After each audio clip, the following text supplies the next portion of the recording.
നമസ്കാരം.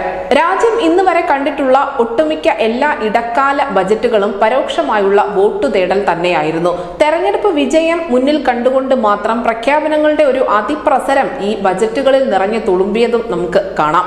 പക്ഷെ ഇത്തവണ അങ്ങനെയുള്ള പതിവുകൾക്കൊക്കെ ഒരു മാറ്റം സംഭവിച്ചിരിക്കുന്നു. ഏറ്റവും അർഹരായ ആളുകൾക്ക് അല്ലെങ്കിൽ ഏറ്റവും ആവശ്യമായ വിഭാഗത്തിലേക്ക് മാത്രമായി ഇത്തവണത്തെ ബജറ്റ് ചുരുങ്ങിയിട്ടുണ്ടായിരുന്നു. നമുക്കറിയാം, 2014 മുതൽ ഇന്ത്യ ഭരിക്കുന്ന BJPയുടെ നേതൃത്വത്തിലുള്ള സർക്കാരിന്റെ സകല ആത്മവിശ്വാസവും ഈ ബജറ്റിൽ നിറഞ്ഞു നിന്നിരുന്നു എന്ന് തന്നെ വേണം എടുത്തു പറയാൻ. പക്ഷെ എന്തൊക്കെയാണ് അവരെ അതിലേക്ക് നയിച്ചത് എന്ന കാരണങ്ങളാണ് നമ്മൾ ഓരോരുത്തരും മനസ്സിലാക്കേണ്ടത്.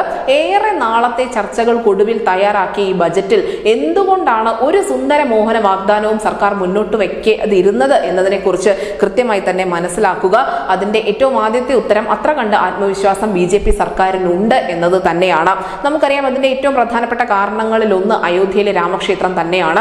ഏറെ നാളുകളായി BJPയുടെ ഒരു പ്രചരണ തന്ത്രം അല്ലെങ്കിൽ ഒരു വലിയ ആയുധമായിരുന്നു രാമക്ഷേത്രം എന്ന് പറയുന്നത്. അവരുടെ പ്രകടന പത്രികയിലെ ഏറ്റവും പ്രധാനപ്പെട്ട വാഗ്ദാനങ്ങളിലൊന്നും അയോധ്യയിൽ രാമക്ഷേത്രം ഉയർത്തുക എന്ന് തന്നെയായിരുന്നു.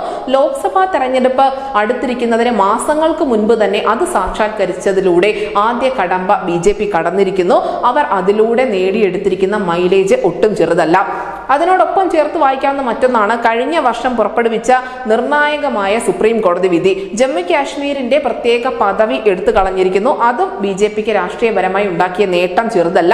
കശ്മീരിന് ഒരു പ്രത്യേക പദവി ഇല്ലാതാക്കുക വഴി അവർ അവരുടെ രണ്ടാമത്തെ വാഗ്ദാനം കൂടി പാലിക്കുകയും ചെയ്തിട്ടുണ്ട്.